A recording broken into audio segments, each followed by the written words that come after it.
In every democratic society, political office holders are elected into office by ballot casting or voting, either to rule or to represent their people. Over the years, most Nigerian voters seem to have lost confidence in the system, either from previous bad electoral experiences or disappointment in the electoral process. And as a result, such people no longer believe their votes will count. Now there is excitement in the air as the road to the February 2019 elections is being paved with political campaigns and electoral adverts across the country. But there are also questions in the minds of the electorate. How can the Independent National Electoral Commission guarantee effective voter turnout and participation? How can confidence be restored in the hearts of those who no longer trust the system? And what can other electoral institutions and civil society groups do to assure doubting Nigerians that their votes will count this time around? And will their votes count? We're coming right back with answers to these questions and more on Nigeria Today. My name is Kande Daniel. Welcome.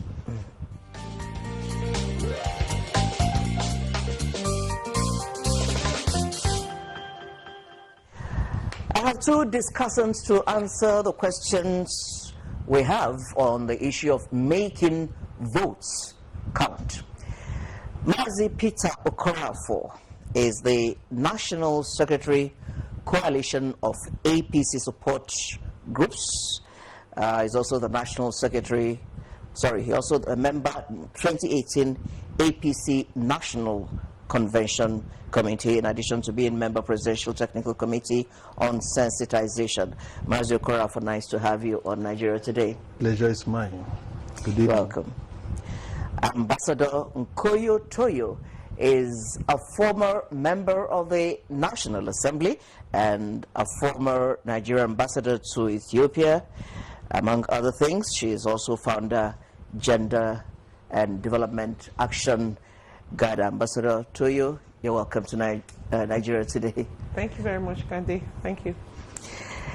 Now, we are dealing with a matter that has the potential to either make a nation great or even to the contrary, to dwarf her. So, making votes count.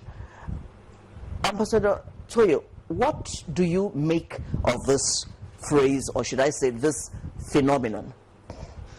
I think the fact that we're even talking about it means that there is a challenge with it. And the very fact that we in this country over the years have talked about something called does the vote count is indicative of a state of affairs that has over time been associated with the politics of our elections. It's not peculiar to now. It's been something that the country has been faced with. And largely that is because we do have what we call an election monitoring body or management body, which is INEC. But all the responsibilities for the management of an election does not lie in INEC alone. There are the security agencies that come into play. There are other enablers that make the work. INEC doesn't, in fact, have all the staff that goes out into the field to do the work on the day of the election. There are what we call ad hoc staff, and oftentimes very many factors influence who becomes an ad hoc staff in an election. So these are the countervailing circumstances that over time have been exploited in one way or the other and used to abuse the process. So Mazi Okorafor, do you agree with her that this shouldn't even arise at all? Because votes counting is the very reason why we hold elections. Yeah, in addition to what she said, rightly, by her position, is that making your vote count to a great extent depends on the electorate itself. So it's an important phenomenon. We always jettison that responsibility to INEC, security, and what have you. You casted vote, you run an election, you have an agent, you have INEC observers. When these votes are casted, nobody will rig you except you leave your duty post. The greater responsibility of ensuring that your vote counts is for you, whose civic responsibility it is to protect the vote you cast. All right, in a few minutes we're going to be talking about who does what to make votes count. But for now, Mazi Okorafo, can you help us articulate some of the possible reasons why we have come to the point that some Nigerians believe that their votes do not count? Well, historically, it's been in existence. Between 1956 and 1959, we had electoral violence. At the onset of our democratic process in this country, in the First Republic, we lost about 154 souls in that election. And he went on, he graduated. Between the year 1999 and 2007, about 15,000 souls died. Between the year 2008 and 2011, about 800 people were killed. Recently, in 2015 election, I know about 58 people died. So it's historical. But the bottom line is, why is it so? For me, I think that the greed of men, the selfishness, greed for power to acquire illegal wealth, sponsors abuse of electoral processes. If we can reorientate our conscience, you will not have any reason to make election process a do or die affair. It's a do or die affair because you have an ulterior motive that is hinged on corruption. If your mindset in going to the public service is for the governance, good governance of your people, representative democracy, you won't fight over it because it's sacrificial. But when it fails to be sacrificial, it's selfishness or self-centeredness, then you cut corners. Right. Ambassador, can you share with us what impacts you would think that this negative attitude about votes counting has had on the Nigerian political system, as well as the individual voter or potential voter? I think this is a debate about whether the chicken comes before the egg or the egg comes before the chicken. You know, the point being that if a system is bad, it produces bad results. If a system works, it produces better results. Fundamentally, as a country, we are yet to work our systems to a level that they work. So we must come to the fact and realization that there is something they say about us, oftentimes, which we parry away. But the truth of that is that there is a lot of things to suggest that that is true. People say we're a failed state. Some say that we are a state in the process of being failed, you know.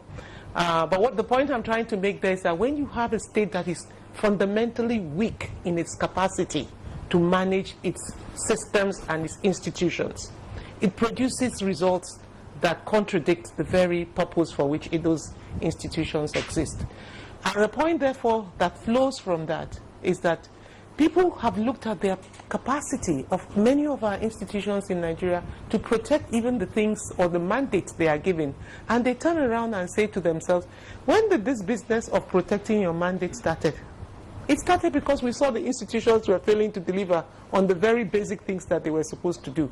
INEC is supposed to count, and it didn't count. Yeah, so I was about to ask you, in terms of institutional interventions, when we set up the independent, keyword independent National Electoral Commission, it has not solved the problem, has it? And why not, if not? Well, that's the point I was trying to make. It's because if you think about the country, the culture of impunity, the culture of setting aside rules, the failure of the rules of law, there is an electoral act that almost every assembly of the National Assembly makes sure there's one amendment on the other to improve. Now we are talking of electronic voting. Now we are talking of go and get your PVC. We're talking of all manner of things. You then come to the point of the election itself, some so-called technical or so-called logistical.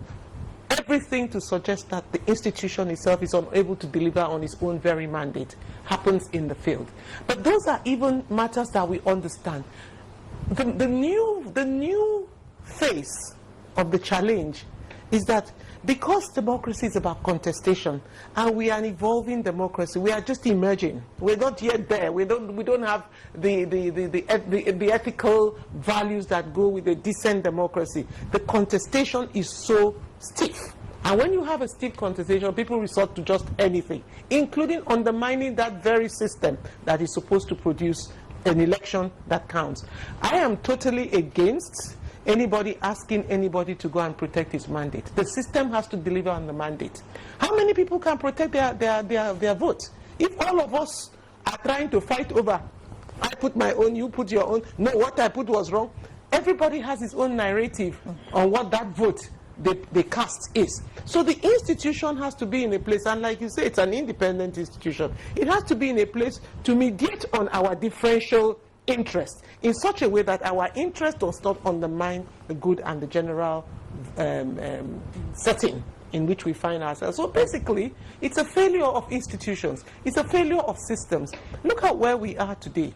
Today we are a few days to an election, and we do not quite understand where we are in terms of that process. Is it that the process itself is being already undermined by the things happening, or are we expected to see a different outcome at the end of the day? So the contestations and the lack of a culture of doing things in a particular way that enhances the democratic systems and cultures, it's not limited to one party or the other. It's a Nigerian thing. It's a Nigerian way of doing things. We take things to a level that we also undermine even the things that we try to make. I wish you could put the Nigerian in quotes. Mazi Okorafo, what would you say to her comments about the failure of institutions? Do you think this is a developmental phenomenon? Is it an evolving process? Is it something we're on the way to overcoming, or we need to do something drastic to cut it short? Well, at this juncture, I have a little bit disparity from her view, because the present administration have been doing so well to ensure that this institution function effectively, to guarantee that our vote counts. Under the administration of President Muhammad Buhari, we have seen him supervise a few governorship elections in some states, and every Nigerian watched it, and INEC was given a pass mark as against what it used to be. You saw the Bayelsa state election that held a few years back, where APC candidate lost a PDP candidate in the president governor. You saw what happened in Edo. They changed themselves close by to close by. Also, you saw Ondo state election and Ekiti.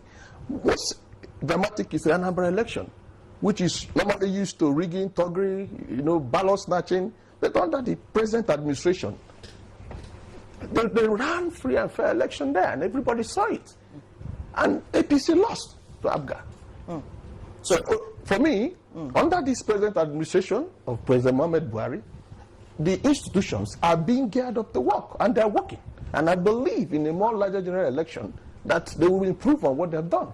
Right, there's lights at the end of the tunnel. Yeah. Just before we go on break, I still on you, Mazi Okorafo. She was saying that she does not belong to the school of thinking that says a Nigerian should protect his or her vote. What do you think the Nigerian voter should do in terms of vote protection? Well, practically speaking, from my field experience in observing elections, you see, if you leave it to the institutions, then you are giving them right to steal your vote. So what should we do? You watch your vote. Mercy, you have just contradicted yourself. No. You are doing greatly the institution. No, I'm talking about the past. We are talking about the past. We are talking about the past. Yeah, we can still talk about even where there is success or failure. It's about the past we are talking about, because I believe the discourse is not on the present administration. It's on the past activities. Because if we subject the present administration and INEC's performance, I think everybody has given them pass marks so far. But our subject is antecedents, so I believe we are discussing antecedents. I think I didn't even discuss antecedents. But if we go to antecedents from 1956, I did talk about antecedents. You understand? So if we go to antecedents, the Jega-led INEC did a great job. If we go to antecedents, and I think the current INEC, is building on that trajectory. We have many great people in the INEC system. I started by saying that INEC on its own as an electoral management body is not the only player in the field. Today we know, and we have always known by the nature of our very laws that set up our electoral management body, that it's not INEC alone. You have ad hoc staff, you have the, the security operatives, and all other people, observers, all other players in the field. INEC does not have authority over all of these people.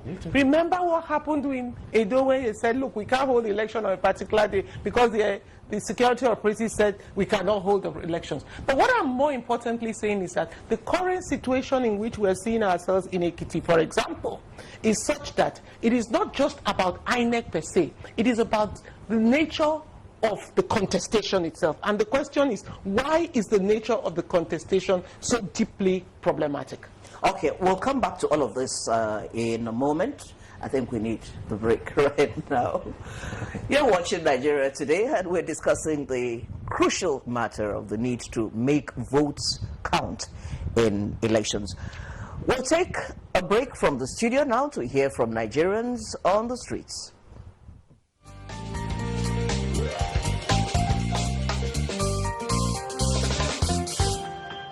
The federal government should make sure we have enough security that will guide our votes, and even we, the voters, after voting, we are not there to fight or to cause any violence. We have to be there so that we'll make sure they count our votes. We'll know how many they vote for APC, how many they vote for PDP or Afghani party, so that when we hear the final result, we know that it's what we heard from the initial place. Not to be violent in the process, you stay to look forward, saying that your vote counts. And when you do all these things, we know that we will head to a better place in the time to come. We will try to be there and make sure they count it for our president. Then we should avoid any trouble. We should avoid to trouble somebody. Ensure that we support INEC in ensuring that the card reader technology is applied. And lastly, but not the least, is to ensure that after we cast our vote, we stay behind peacefully until when the result is announced, so that we all have the record. After you've voted, you can hang around and guide your vote and others, because some hoodlums come, not minding securities, and they intend to grab the ballot boxes. They've been doing it. So I pray God helps our country come 2019.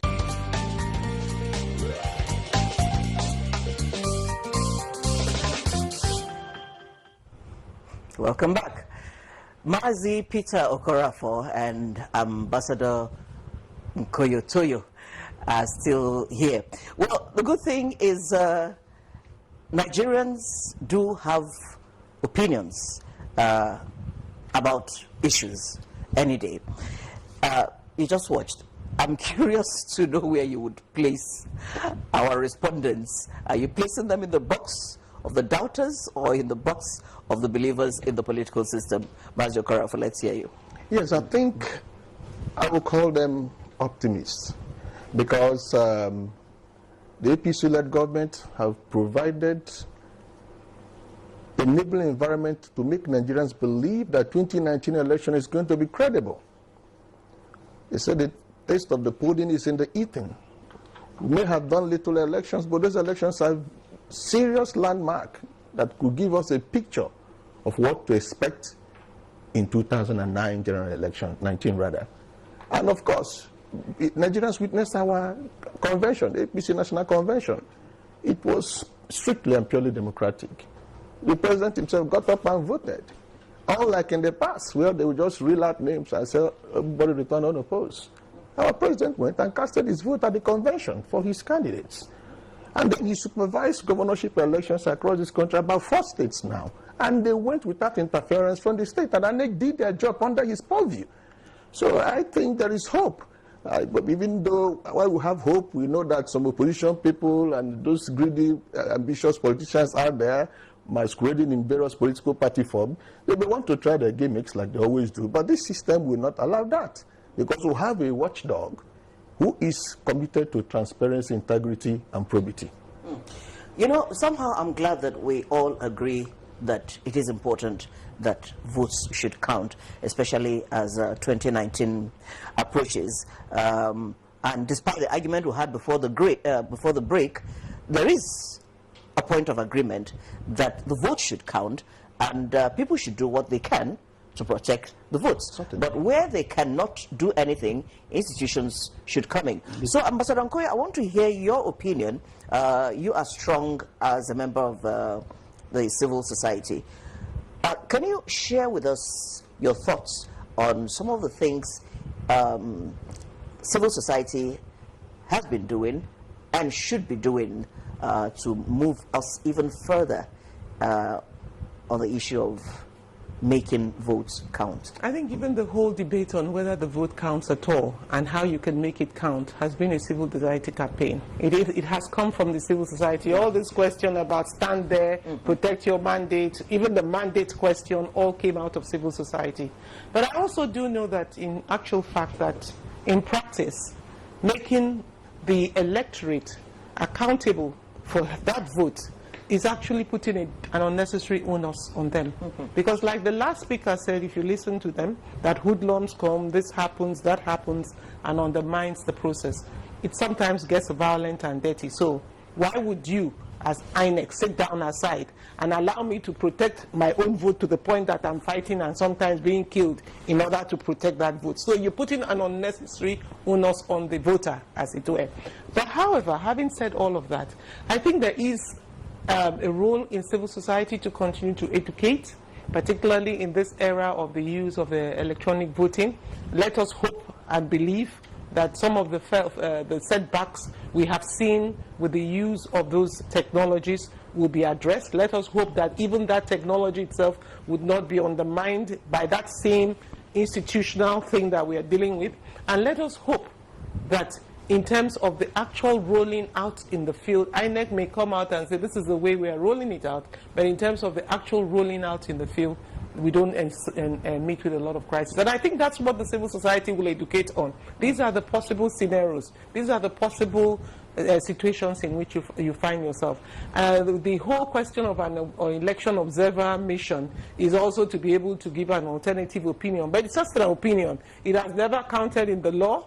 In the court of law, nobody says because it is persuasive, but it doesn't count in terms of the evidence that is used to determine whether the case is won or lost in a particular form or the other. So I would say that civil society has its limitations to the point that it can educate, it can raise the ante, it can bring attention to this problem and this issue, but ultimately it lies in INEC and the security operatives to give us a level playing ground, free of violence, free of contestation, so that when I vote, I am not afraid that sitting by that polling unit to wait for my vote to be counted, somebody will come with a gun and undermine my own very security. Right. Time is fast running out on us, and there's still a lot to talk about. I'd like to very quickly hear Mazio Korafor's comments on what, like we accepted, earlier on, INEC exists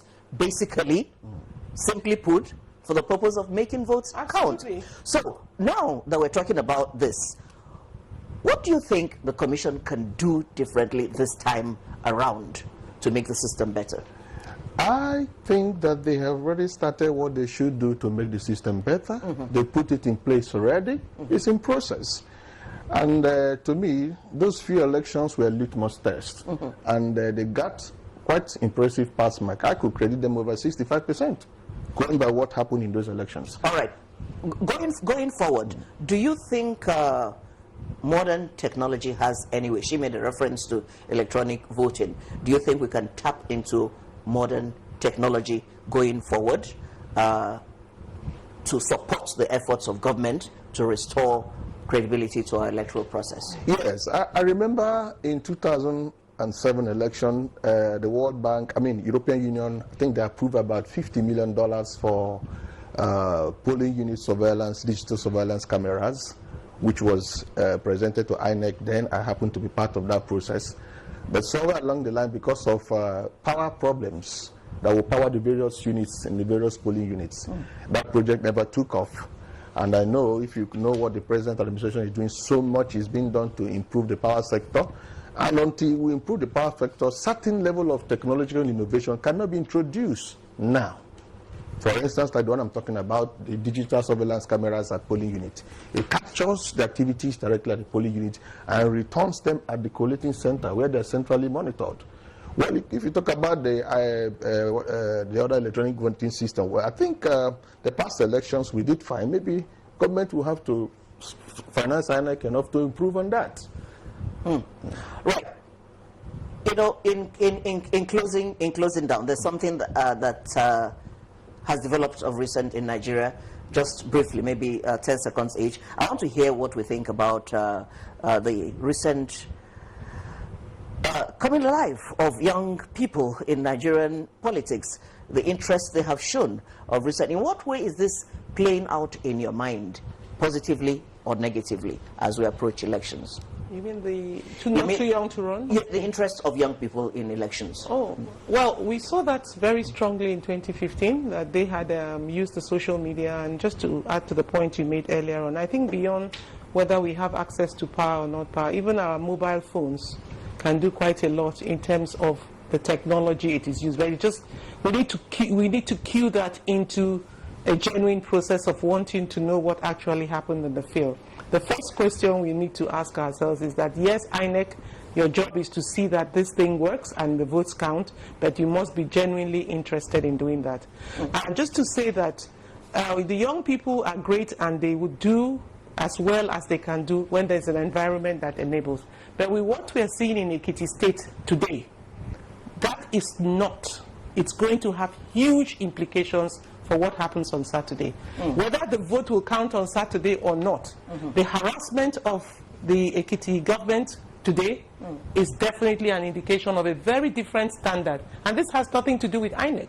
This is the security undermining INEC even before the election. Okay, I'm sure we'll get more reports on that subsequently, and we have actually run out of time.